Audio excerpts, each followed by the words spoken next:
U stanu u zagrebačkom naselju Mlinovi policija je u noćnim satima pronašla troje ugušene djece i njihova oca, koji je pokušao počiniti samoubojstvo, doznaje se u subotu policiji.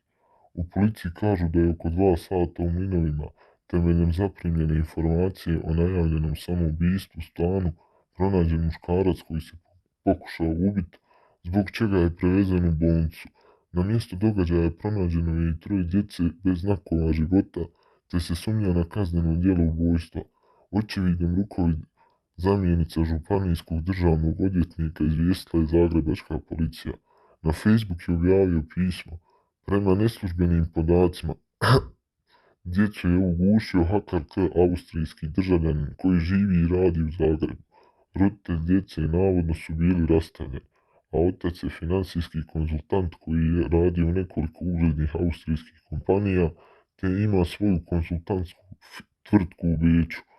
Prije brutalnog zločina na društvenim mrežama objavio je pismo u kojem je naveo da ga je ostavila djevojka jer je njegova bivša žena bila loša prema njoj, te da je ostao i bez novca. Spominje i svoje prijatelje i braću iz masonske lože.